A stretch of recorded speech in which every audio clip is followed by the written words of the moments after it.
Bab 4 Penagih Hutang. Ada sesuatu yang ingin aku bicarakan denganmu. Lagi pula kita tidak akan bisa menghabiskan semua ikan yang kutangkap. Aku ingin menggunakan ikan ini untuk ditukar dengan barang lain. Oke, kita bisa membawanya ke kota dan menjualnya, atau menukarnya dengan makanan lain. Jawab Kiaur, aku ingin mencari pandai besi untuk membuatkan sesuatu untukku. Makan ikan saja tidak akan cukup, aku berniat untuk pergi berburu. Berburu, bagaimana bisa? Kamu sangat lemah, terlalu berbahaya untuk berburu di pegunungan. Kiaur dengan cepat membujuknya, jangan khawatir, karena kamu berani pergi berburu, tentu saja aku juga bisa. Hanya saja ada beberapa hal yang tidak kamu pahami, dan kamu akan mengetahuinya nanti, kata Lin Hai. Kiaur masih ingin membujuk Lin Hai untuk mengurungkan niatnya, tetapi saat ini Lin Hai melihat banyak ikan yang sudah terperangkap di jaringnya, dia berdiri dan berkata, ayo kita tarik jaring ikannya. Sepanjang sore, dia terus menurunkan dan menarik jaring. Kiaur mencari cacing tanah di tepi sungai untuk dijadikan sebagai umpan. Kita sebenarnya sudah menangkap lebih dari 5 kilogram ikan dalam satu hari, Kiaur menari dengan penuh semangat, dia belum pernah melihat makanan sebanyak ini seumur hidupnya. Dalam perjalanan pulang, Lin Hai berkata, mari kita buat beberapa jaring lagi, dan kita pasti bisa menangkap lebih banyak besok. Baiklah, jika kita bisa menangkap banyak ikan, kita bisa mengeringkannya menjadi ikan kering. Kita juga bisa menjualnya di kota untuk mendapatkan makanan. Permintaan Kiaur tidak tinggi, dan dia sudah merasa sangat bahagia hanya dengan bisa makan seperti ini. Aku akan membawa 4 kilogram ikan dan pergi ke pandai besi untuk membuat alat. Kamu bisa membuat sup ikan lagi untuk menu makan di malam hari. Kata Lin Hai, aku ingin membuat satu alat berburu. Dengan alat itu, aku bisa pergi ke pegunungan untuk berburu.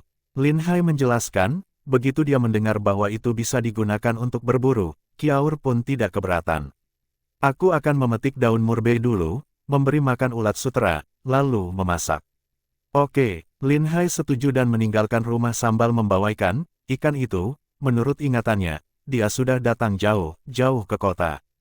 Hanya ada satunya toko pandai besi di sini, alat pertanian yang dibuat khusus untuk rakyat jelata. Lin Hai masuk ke toko itu dan melihat dua orang sedang sibuk bekerja, yang satunya adalah lelaki tua berusia 50-an, dan yang satunya lagi adalah lelaki besar berusia 30-an. Laki-laki paruh baya itu menarik belau dengan sekuat tenaga. Sedangkan lelaki tua itu memegang sebatang besi dengan tang dan memukulnya dengan keras, tubuh bagian atas mereka menunjukkan otot yang kuat. Melihat ada tamu yang datang, lelaki tua itu langsung memasukkan kembali besi tempa itu ke dalam kompor. Dia membuka mulutnya dan bertanya, apa yang kamu inginkan?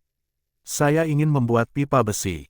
Harus dibuat lebih kuat. Lin Hai berbicara tentang bentuk dan ukuran laras senapan, orang tua itu sedikit mengernyit saat mendengar ini. Alat ini membutuhkan terlalu banyak pekerjaan, kuncinya adalah kesabaran yang sangat tinggi, dan tidak mungkin melakukan ini tanpa keterampilan yang luar biasa.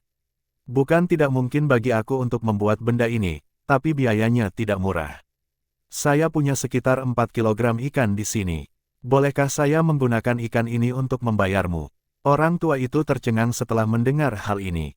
Dia belum pernah menghadapi situasi seperti ini sebelumnya. Lin Hai meletakkan keranjang itu tepat di depannya dan membuka daun di atasnya. Semuanya ikan segar, baru ditangkap hari ini. Tidak, orang miskin seperti kami tidak akan mampu membeli ikan. Tidak apa untuk makan ikan sesekali. Kalian semua telah melakukan pekerjaan berat, jadi kalian perlu mengisi kembali energi tubuh kalian. Jika kamu makan dengan kenyang, maka kamu bisa melakukan lebih banyak pekerjaan, bukan? Pandai besi itu tidak bisa menahan diri untuk tidak melihat ikan di keranjang dan menelan air liurnya. Lin Hai mengambil kesempatan itu dan berkata, jika menurutmu itu terlalu sedikit, aku akan membawakanmu 2 kilogram ikan lagi saat aku datang untuk mengambilnya nanti. Baiklah, oke, datang kembali ke sini dalam 2 hari. Pandai besi tua itu akhirnya merasa menang, masih merupakan harga yang bagus bisa menukar 6 kilo ikan dengan satu pipa besi. Baiklah kita sudah sepakat, tapi pipa besi itu harus dibikin dengan baik dan harus kuat. Jangan mencemaskan keahlianku. Jika aku tidak bisa memenuhi kebutuhanmu, aku tidak akan mengambil uang darimu. Orang besar itu mengambil baskom dan menuangkan ikan ke dalamnya. Lin Hai kembali ke rumahnya dan mencium aroma sup ikan yang wangi. Kiaur sudah menyiapkan makan malam.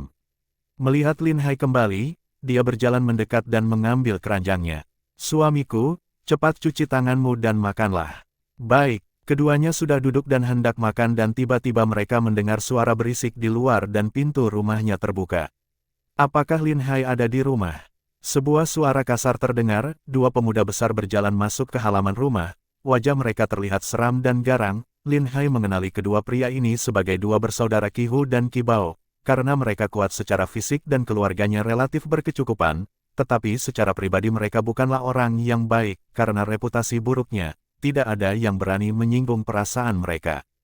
Melihat kedua bersaudara itu datang dengan niat buruk, jantung Lin Hai berdetak kencang, wajah Qiaoer menjadi lebih panik, dan dia segera meletakkan mangkuk dan sumpitnya lalu berdiri. Derajat apa yang kalian lakukan di sini, di rumahku? Lin Hai bertanya dengan muka marah. Untuk apa kami datang ke sini? Apakah kita perlu membicarakan hal ini lagi? Qi Hu berjalan ke depan dengan tatapan sinis di wajahnya, saudaranya Qi Bao berkata dengan lantang, ketika ayahnya meninggal, dia tidak punya uang untuk menguburkannya, jadi dia meminjam 5 laci perak dari kami, dengan bunga pinjaman, total pinjaman sudah menjadi 15 tael perak, jadi inilah waktunya kalian untuk membayarnya. Qiaoer sangat cemas setelah mendengar hal ini, dan dengan cepat berargumen, bagaimana bisa jumlahnya begitu banyak. Saya telah membayar bunganya 2 kali kepada kamu dengan menjual biji-bijian dan kepompong ulat sutera, jadi saya tidak mungkin berhutang sebanyak itu kepada kamu. Kami tidak punya uang untuk saat ini. Kami hanya bisa menunggu sampai kami bisa menjual kepompong tersebut untuk membayar kamu, kata Qiaoer. Tidak punya uang, bagaimana kamu bisa mampu makan sup ikan ini? Kami bisa mencium bau sup ikan dari jarak jauh. Menurutku kamu punya uang untuk makan dan minum, tapi kamu tidak berniat untuk melunasi utang kamu. Jangan takut, ada aku di sini. Lin Hai meraih tangan Qiaoer mengetahui bahwa kedua orang ini ingin memeras uang. 5 tael perak yang mereka pinjam telah berlipat ganda beberapa kali hanya dalam 1 tahun, ini lebih buruk daripada rentenir, namun, kedua orang ini sangat kuat, dan mereka tidak bisa berbuat apa-apa jika terjadi perselisihan, yang akan menderita adalah mereka sendiri. Saya cukup beruntung bisa menangkap beberapa ikan di sungai hari ini. Anda bisa memakannya jika Anda mau. Tapi kami benar-benar tidak punya uang sekarang. Tidak masalah jika kamu tidak punya uang. Bukankah kamu punya ladang gandum seluas 5 hektar? Kamu bisa menggunakannya untuk melunasi hutangmu. Baru pada saat inilah Lin Hai mengetahui tujuan kedatangan kedua orang itu, dan mereka benar-benar menginginkan tanahnya itu. Bab 5 Sertifikat Tanah. Qiaoer sangat panik. Dari dulu keluarganya mengandalkan beberapa hektar tanah itu untuk menghasilkan makanan dan memenuhi kebutuhan sehari-hari. Jika tanah ini benar-benar dipakai untuk melunasi utang, apa yang akan mereka makan di masa depan? Tidak boleh, tanah seluas 5 hektar itu setidaknya bernilai 20 tael perak. Kata Qiaoer dengan cepat, mata Qi Bao menatap ke arah Qiaoer dengan niat jahat. Hei, karena ini nilai kreditnya, maka kamilah yang punya keputusan akhir. Jika kamu tidak setuju, maka segera lunaskan utang kalian, jika berlarut-larut lebih lama lagi, utang ini akan menjadi 30 tael. Jangankan menjual tanah untuk melunasi utang ini, walaupun aku berhubungan seks denganmu, itu juga tidak akan cukup untuk melunasi hutang ini. Qiaoer sangat terkejut dan marah. Ini jelas adalah penghinaan di depan wajahnya. Oke, seperti yang kalian katakan, tanah ini akan aku berikan kepada kalian. Semua hutang kami akan dilunasi dan kami tidak akan berhutang sepeser pun kepada Anda lagi, kata Lin Hai. Suamiku, kamu tidak boleh melakukan hal ini. Keluarga kita sangat bergantung pada ladang gandum ini. Jika kita tidak memiliki ladang ini lagi, bagaimana kita akan hidup di masa depan? Qiaoer sangat cemas hingga dia menangis dengan hebat. Tepat di saat dia melihat harapan, tiba-tiba langit seperti runtuh menimpa dia. Jangan menangis lagi, selama ada suamimu di sini, maka kita tidak akan kelaparan. Lin Hai dengan cepat menghiburnya. Lin Hai tahu bahwa dia tidak boleh gagal membayar hutangnya kepada para bajingan ini. Jika tidak, hutangnya akan terus bertambah dan di saat itu seluruh keluarga akan semakin hancur. Yang lebih mengkhawatirkan Lin Hai adalah Qi Bao yang selalu memandang Qiaoer dengan tatapan yang sangat aneh. Jika ditunda lebih lama lagi, bukan saja tanahnya yang akan tidak terselamatkan, tapi bisa saja akan jatuh korban. Tidak ada kata terlambat bagi seorang pria untuk membalas dendam. Ketika mereka berdua melihat Lin Hai menyetujui hal ini dengan begitu cepat, senyum kesuksesan muncul di wajah mereka. Benar, Lunaskan utang kalian lebih awal dan kalian akan segera mendapatkan akta tanah ini kembali. Kata Ki Hu sambil duduk santai, dia menuang semangkuk sup ikan untuk dirinya sendiri dan memakannya dalam satu tegukan besar. Ki Bao juga mengambil mangkuk dan memakan supnya dalam satu tegukan besar. Sup ikan ini benar-benar enak dan segar. Saya harus makan beberapa mangkuk lagi. Kiaur merasa sangat kesal dan marah. Mangkuk yang digunakan Ki Bao adalah mangkok yang baru saja dia gunakan. Hal ini sangat tidak sopan di zaman dulu. Lin Hai melihat ekspresi nakal di wajah Ki Bao dan tahu bahwa dia melakukannya dengan sengaja. Dia menatapnya dengan mata dingin dan menahan amarah di hatinya. Kiaur, ambil akta tanahnya, lalu ambil kertas dan pena juga. Lin Hai harus mendapatkan bukti yang menyatakan bahwa semua hutang ini telah dilunasi agar mereka tidak bisa mencari masalah lagi di kemudian hari. Setelah mendapatkan akta tanah dan memastikan keasliannya, Ki Hu dengan senang hati mengeluarkan surat hutangnya. Lin Hai memintanya untuk menulis sebuah tanda terima, yang menunjukkan bahwa utangnya telah dilunasi, dan meminta mereka berdua untuk menandatangani tanda terima tersebut. Setelah semuanya selesai, Ki Hu berkata sambil tersenyum, "Kamu benar-benar orang yang sangat berhati-hati. Saya sudah memberikan surat hutangnya kepadamu, jadi apa yang kamu takutkan lagi? Saya tetap harus berhati-hati. Jika terjadi kesalahan lagi, aku khawatir aku akan kehilangan rumah ini juga." Lin Hai menjawab mereka dengan tenang. "Oke, sekarang hutang kamu sudah lunas, ayo kita pergi." Setelah keduanya pergi, Kiaur akhirnya tidak bisa menahan lagi, dan menangis dengan keras. "Wah, tanpa ladang, bagaimana kita bisa bertahan hidup di masa depan?" Lin Hai memeluk Kiaur dan menghiburnya, "Jangan takut, Kiaur, ini hanya beberapa hektar tanah, bukan? Saya pasti akan bisa menghasilkan uang 2 kali lipat lebih banyak di kemudian hari. Tapi apa yang harus kita lakukan sekarang? Kita bisa bertahan hidup dengan mengumpulkan sayuran hutan di musim panas, tapi kita tidak bisa bertahan hidup tanpa makanan di musim dingin," kata Kiaur sambil menyeka air matanya. "Bukankah kita bisa menangkap ikan untuk mendapatkan uang? Saya juga bisa pergi berburu dalam beberapa hari lagi dan menukarnya dengan makanan. Jangan khawatir, saya ada di sini dan semuanya akan baik-baik saja." Lin Hai berkata dengan tenang. Kiaur terisak dan melihat hanya tersisa sedikit sup ikan di dalam panci. Mereka berdua belum makan sedikit pun. Dia menyeka air matanya dan mengambil sisa-sisa sup ikan ke dalam mangkuk. "Sisa ini saja, cepatlah makan. Pasti lelah sekali sudah memancing seharian. Aku tidak lapar, kamu yang harus makan. Saat kita pergi memancing besok, kita sudah akan punya cukup makanan," kata Lin Hai. "Tidak, suamiku, kamu yang harus memakannya. Tidak, kamu juga harus makan. Buka mulutmu dan aku akan menyiapkan untukmu." Lin Hai memaksa Kiaur untuk makan juga. Ki Hu dan Ki Bao mengambil akta tanah dan pergi dengan perasaan sangat bahagia. "Hei, saudaraku, kali ini kita sudah menghasilkan banyak uang. Dengan hanya 5 tael perak, kita sudah mendapatkan 5 hektar tanah yang subur. Ditambah dengan bunga yang sudah dibayarkan sebelumnya, kita sudah mendapat laba bersih setidaknya lebih dari 20 tael perak. Iya, bisnis ini bagus.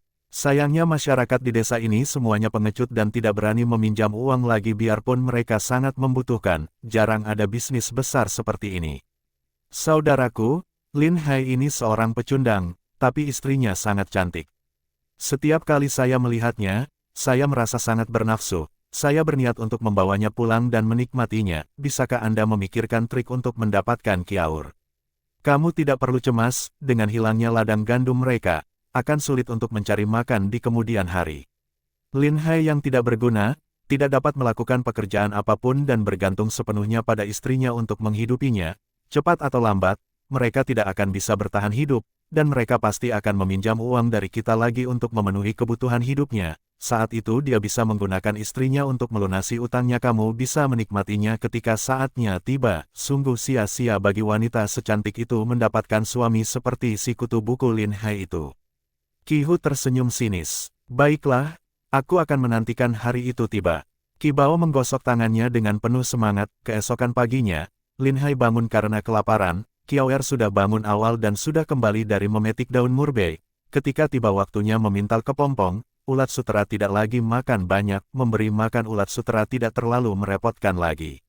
"Suamiku sudah bangun?" Kiaur menyapanya dengan senyuman yang dipaksakan. namun tak lama kemudian ekspresi dia menjadi sangat tertekan. Suamiku, tidak ada makanan di rumah. Dia jelas belum pulih dari perasaan sedih karena kehilangan ladangnya. Lin Hai berjalan mendekat dan memeluknya. Tidak apa-apa, aku akan pergi menangkap ikan. Kamu bisa mengambil beberapa kepompong sutra di rumah.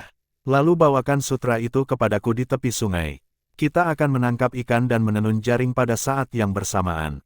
Yah, kalau kita bisa menenun lebih banyak jaring, kita bisa menangkap lebih banyak ikan. Kiawer mengangguk setuju. Lin Hai membawa jaring ikan ke sungai, menghindari semua orang, dan menurunkan jaring, kemudian dia mengarahkan ikan dari kedua ujungnya.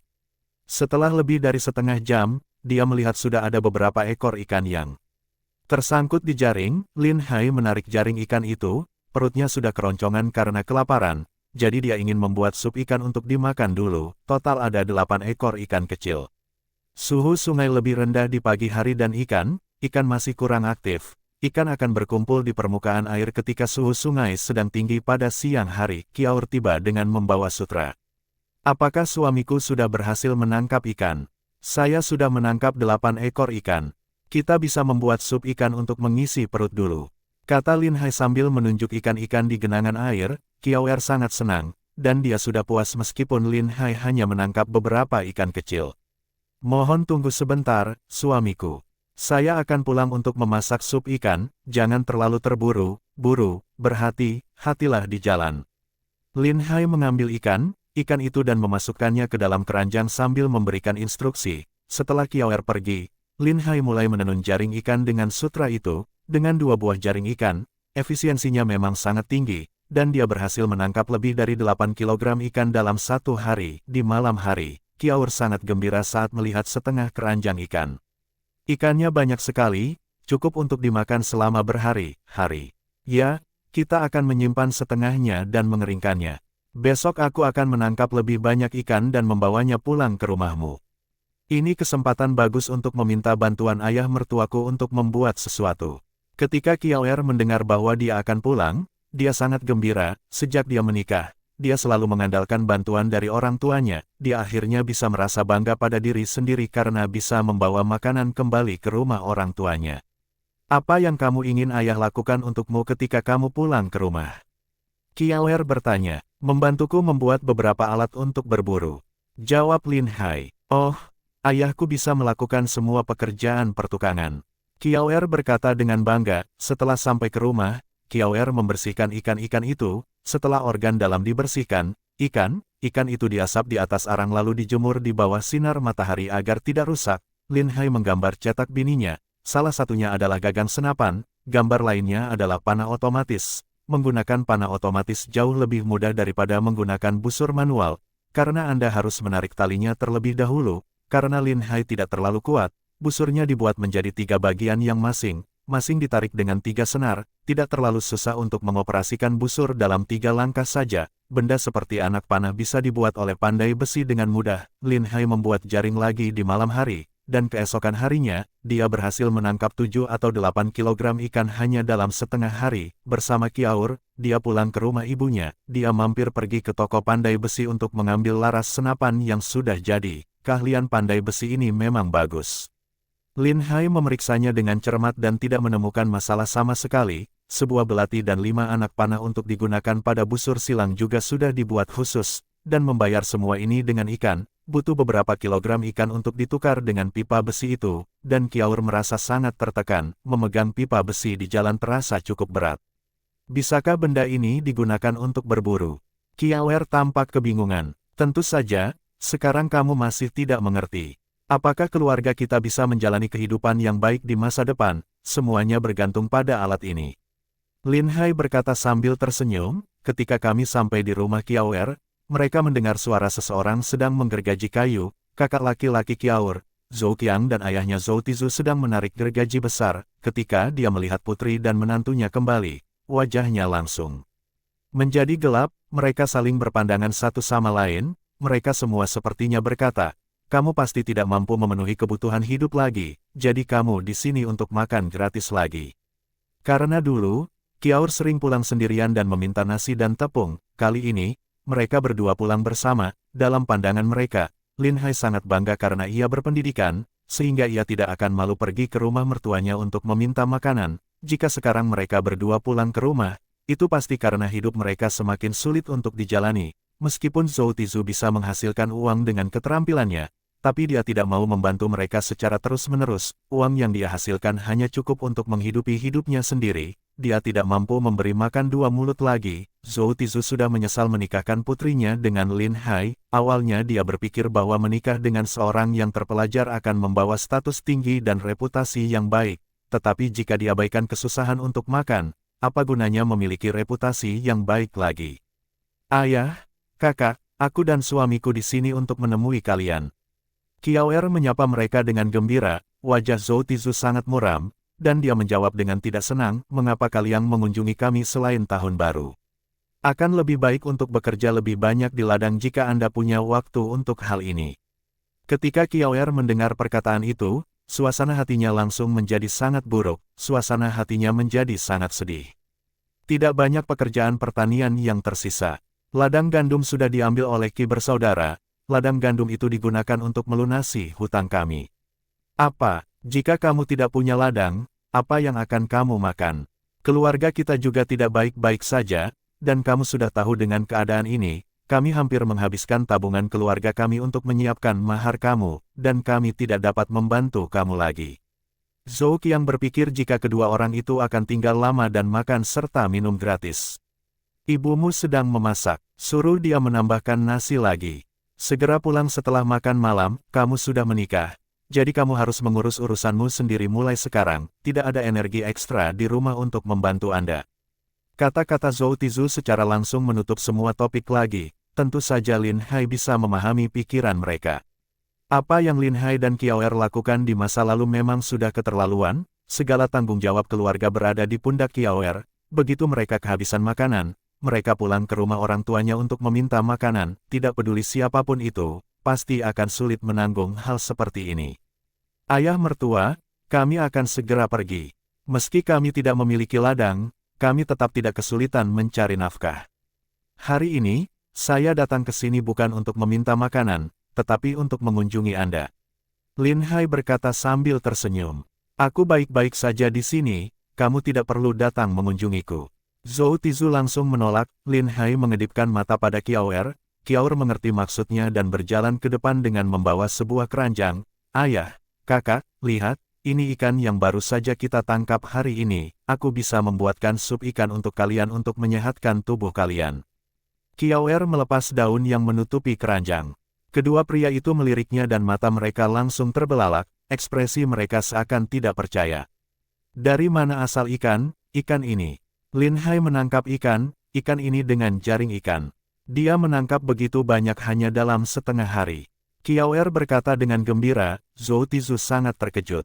Menantunya ini tidak akan pernah bisa melakukan hal seperti itu sebelumnya.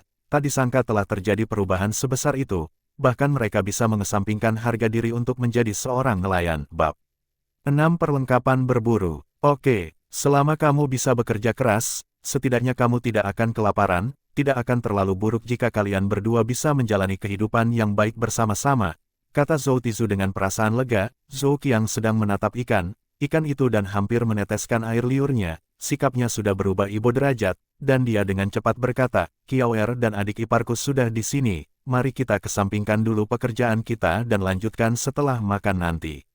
Oke, Zhou Tizu mengangguk dan meletakkan gergaji di tangannya. Aku butuh bantuan kalian untuk membuatkan sesuatu. Biarkan Kiaoer membawa ikan ini dulu. Kita akan makan sup ikan ini, kata Lin Hai.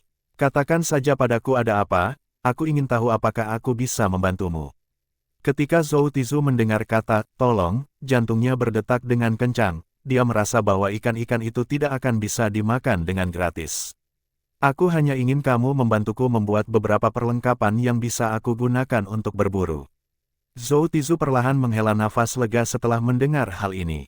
Selama mereka tidak meminta uang, maka tidak akan ada masalah. Mereka adalah pengrajin, dan yang bisa mereka lakukan adalah mengumpulkan kayu dan membuatkan beberapa perlengkapan berburu untuknya.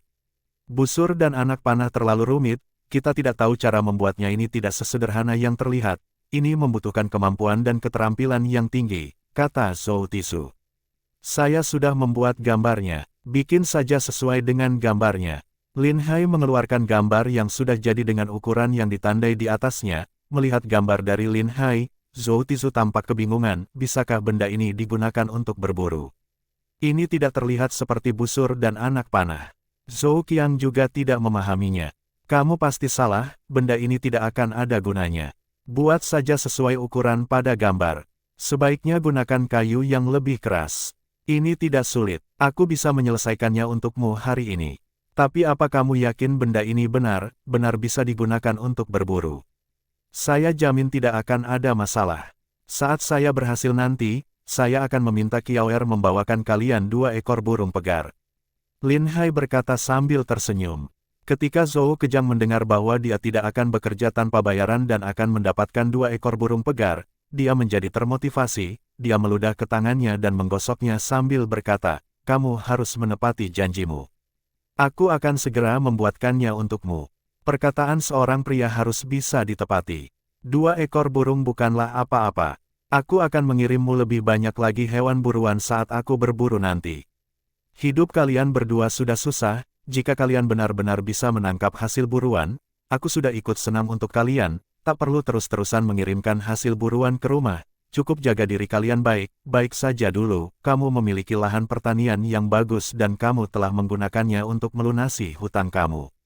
Kamu harus bisa menghemat lebih banyak uang dan menebus kembali lahan pertanian itu. Zhou Tizu menasihati mereka dengan sungguh-sungguh, ia juga berharap Lin Hai bisa menjalani kehidupan yang baik agar putrinya tidak menderita bersamanya. Baiklah, saya akan membeli lebih banyak lahan di saat saya punya lebih banyak uang nanti. Zhou Tizu sangat senang melihat Lin Hai benar-benar mendengarkan nasihatnya, semua orang menjadi semangat dan penuh energi. Tunggulah sebentar, aku akan membuatkan perlengkapan ini untukmu. Baiklah, aku akan pergi ke gunung dan memotong bambu. Lin Hai mengambil parang dan pergi ke gunung belakang desa, di mana terdapat hutan bambu, dia mencari bambu yang cocok dan menebangnya, sesuai dengan ukuran busur. Potong bagian yang paling elastis, dia membawa potongan bambu itu kembali ke rumah, sampai di tempat kerja dan menyalakan api. Untuk menguji, menyesuaikan bentuk dan merapikan tepi dan sudut berlebih, setelah beberapa saat kemudian, Kiaoer datang dan mengajak mereka untuk makan malam. Melihat Lin Hai bekerja dengan keras, Kiaoer bertanya kepadanya, apa yang kamu lakukan, suamiku? Saya sedang membuat panah otomatis. Bisa atau tidak saya berburu nanti, akan bergantung sepenuhnya pada kekuatan potongan bambu ini. Melihat Lin Hai sedang bekerja, Kiaoer menyingsingkan lengan bajunya dan berkata, izinkan saya membantu Anda. Lin Hai awalnya ingin menolak, tapi pergelangan tangannya sudah gemetar karena kelelahan. Dia menghela nafas dan berkata, oke, kamu harus berhati-hati, cukup memanggang serta membengkokkannya sesuai dengan bentuk yang aku gambar. Lin Hai tahu bahwa dia harus banyak berolahraga, karena kondisinya saat ini belum memungkinkan dia untuk pergi ke pegunungan untuk berburu. Dia khawatir dia akan mati kelelahan sebelum mendapatkan hasil buruan. Setelah sekian lama, akhirnya dia berhasil membuat bentuk yang sudah sesuai dengan gambar tersebut. Lin Hai mengambil gambar itu dan mengamatinya dengan cermat, lalu berkata dengan gembira, baiklah, keringkan sebentar, lalu panggang dengan api kecil sampai sore. Setelah benar-benar kering, sudah bisa dipasang menjadi panah otomatis. Suamiku pasti sudah lapar, ayo cepat makan. Ayo makan dulu. Lin Hai menyeka keringat di dahinya dan meletakkan batang bambu itu di tempat yang sejuk. Makanannya sudah siap, kami sudah menunggumu. Zhou Qiang berkata, sup ikan ini enak sekali. Karena kamu menyukainya, aku akan memberikan ikan yang lebih banyak di kemudian hari. Tidak perlu begitu, kamu harus bisa menjaga dirimu sendiri dengan baik. Jika kamu bisa menangkap banyak ikan, kamu bisa menukarnya dengan sejumlah uang dan makanan, kata Ibu Kiaoer. Keluarga itu menyelesaikan acara makan mereka dengan gembira. Lin Hai melanjutkan pekerjaannya, dia sudah membuat 2 busur panah. Meskipun panah jenis ini cukup kuat dan tidak memerlukan tenaga yang besar untuk memakainya, cara pengoperasiannya cukup sederhana. Ketika dalam keadaan darurat, di saat busur panah mengalami kerusakan, akan membutuhkan waktu yang cukup lama untuk memperbaikinya, maka lebih baik jika memiliki 2 busur panah. Menjelang sore, panah otomatis akhirnya sudah selesai. Semula urat daging sapi merupakan bahan terbaik untuk membuat tali busur, namun harga urat daging sapi terlalu mahal sehingga mereka harus puas dengan bahan kelas 2 dan menggunakan sutra untuk membungkusnya menjadi tali. Ketangguhannya cukup baik, tetapi elastisitasnya tidak sebagus urat daging sapi. Lin Hai bereksperimen membuat anak panah dari kayu keras dan menyadari bahwa anak panah tersebut dapat ditembakkan sejauh lebih dari 40 meter. Jika dia bisa menggantinya dengan panah besi, hasilnya akan menjadi lebih baik lagi. Dia sangat puas dengan hasil kinerja panah otomatis. Ketika dia mempunyai uang yang lebih banyak di masa depan, dia akan menyempurnakannya secara perlahan-lahan dan menggunakan bahan-bahan yang lebih baik. Maka panah ini pasti akan mampu menembak lebih jauh dan dengan kekuatan yang lebih besar. Kemudian popor dipasang dan senjata api sudah siap. Melihat penampakan aneh dari senjata api, Zhou Kejang menjadi kebingungan. Adik ipar, benda apa ini? Ini disebut senjata api. Dibutuhkan bubuk mesiu agar bisa dipakai dengan efektif. Apa itu bubuk mesiu? Hei, aku tidak bisa menjelaskan ini kepadamu dengan detail. Akan kutunjukkan padamu setelah aku menyelesaikannya. Lin Hai sedang mengamati senjata api itu dengan sangat bersemangat, meskipun bentuknya masih kurang bagus, namun tetap cukup kuat. Dan senjata ini jauh lebih kuat daripada busur dan anak panah, namun senjata ini sangat merepotkan untuk digunakan, ada lubang kecil di belakang laras yang harus dibuka terlebih dahulu, lalu tuangkan bubuk mesiu dan tekan dengan kuat, kemudian tambahkan pasir besi. Jarak membunuh benda ini tidak lebih jauh dari busur dan anak panah. Tapi pasir besi yang ditembakkannya sangat luas, seperti senapan shotgun, walaupun kita tidak bisa membidik dengan baik, tetapi tetap masih bisa mengenai target. Dalam beberapa hari terakhir, Lin Hai mengumpulkan senyawa kimia dari toilet seperti kalium nitrat serta natrium nitrat dan menambahkan arang untuk membuat bubuk mesiu sederhana. Mungkin bisa digunakan sebanyak 7 atau 8 kali, cukup untuk perjalanan berburu. Usai membuat panah otomatis, mereka berdua pun pulang bersama. Bersambung